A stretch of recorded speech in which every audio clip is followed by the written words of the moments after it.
Goodbye, goodbye, goodbye. Get your ass on.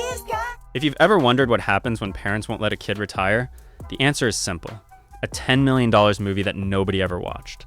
I mean, the theaters made more money from selling popcorn than the actual tickets. It was a catastrophic failure. And if you don't know what I'm talking about Ryan's World, the movie. Hyped as a massive kids' adventure, backed by a huge marketing push, and released in over 2,100 theaters worldwide. And, let me just say you could literally make more money reselling Labubus on Facebook Marketplace than this movie did. Ryan's World just came out with a new movie, and this lost $9 million and basically ruined his career. He had a budget of $10 million, and it only made $624,000. And the movie theaters were literally empty. You have no clue what I'm talking about. Ryan's World is basically a kid that's been doing toy reviews for 9 years. But he's getting too old. And I mean, he's been doing this for a long time. He started at just 3.5 years old. Of course, his videos used to get billions of views. This video right here has 2 billion views. But now he can barely break 50,000. To promote it, the Kaji family went full Hollywood. Red carpet events, a balloon in the Macy's Thanksgiving parade, trailers on YouTube Kids every 5 minutes. All of it screaming, this is Ryan's biggest adventure yet. And to be fair, it was. A $10 million budget for a YouTube movie was insane. That's real studio money, real distribution money, except they forgot one minor detail. Ryan's fans aren't toddlers anymore. The same kids who watched him play with toy trains in 2016 are now in middle school watching Twitch clips and arguing about who fell off. The fan base evolved, the content didn't. And when your audience grows up, but your character stays 6 years old, your brand becomes trapped in its own time capsule. When the movie dropped, the internet had one collective reaction. Wait, this is in theaters? TikToks immediately started going viral. People recording themselves, sitting completely alone in entire theaters. Titan's lair. You need us. She has a point. How is this for a point? I'm the big brother. One clip showed a guy laughing as the lights dimmed, whispering, I'm literally the only person here. Another went viral for saying, I paid 54 cents for my ticket. At that point, you're not even watching a movie. You're just donating to the flop fund. It's so bad that within a week, most theaters dropped the film entirely. If you enjoy celebrity drama, scandals, and the biggest stories on the internet, make sure to subscribe to the Fame Insider and never miss the next viral controversy. Titan's lair. You need us. She has a Some reports said only 10 theaters were still showing it by the second week. That's what happens when even parents go. Yeah, we'll just wait for YouTube. Theaters had to heavily discount tickets because nobody was showing up. It became the modern equivalent of those buy one, get one free DVD bins at Walmart, except they couldn't even sell the first one. And it wasn't just audiences ignoring the movie. Critics came in swinging. One called it a vanity project disguised as a family film. Another said, this cinematic junk is what happens when underage YouTube stars with no acting talent have parents who pay for the family to star in a movie motivated by greed. Yeah, yikes. Even the reviews aimed at parents described it as only appealing to toy-obsessed toddlers with no attention span, which means, if your kid can form a full sentence, they'll probably walk out. The plot didn't help either.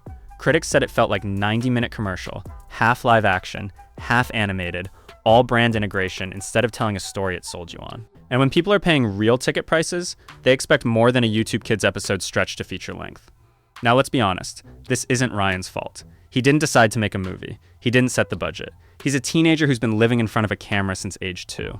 The real problem is that his parents refused to evolve the brand. They treated his childhood like a product that could just keep scaling forever. A little bit, and we probably start casting some other on-camera kid talents and then on-camera talent who could carry same essence that Ryan had.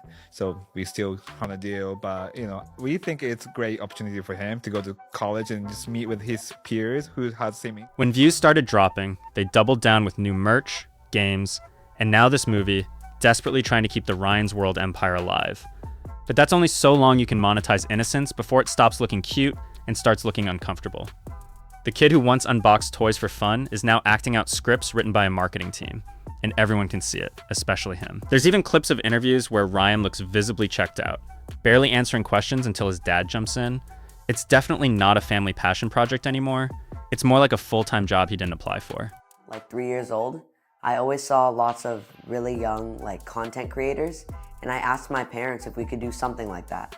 And we started as just a toy reviewing channel, but now it's grown into so much more gaming videos and skits and educational videos. So when the movie dropped, people didn't root for it. They rebelled against it.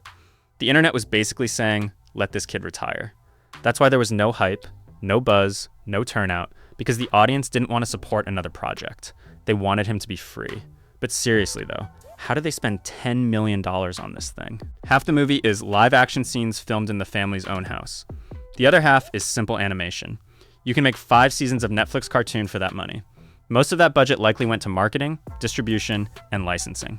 Basically everything except the actual content, which is ironic because that's what Ryan's World has become. A massive marketing machine built around a kid who doesn't want to be there anymore. Even the behind the scenes videos feel weird. Everyone's smiling, everyone's so excited, but you can tell the vibe's off. Ryan talks about how fun it was to film with his friends, but the excitement feels forced, like a kid who's learned how to give brand-safe sound bites instead of actual opinions. And I mean, people were seriously uncomfortable with how hard the parents keep pushing this kid. You don't spend $10 million on a movie for fun. You do it because you're desperate to keep the money flowing. And it really does look like a last-ditch cash grab before Ryan gets too old to sell. What's worse is that right after the movie failed, the family started shifting focus to Ryan's twin sisters, Emma and Kate. They're suddenly front and center in new videos and TikToks, doing trends and sponsored content. Feels like a baton pass, except the baton is a camera, and it's been running non-stop since 2015. Hey boy. Bro, don't call me that name. I said call me Ryan. How's your mom?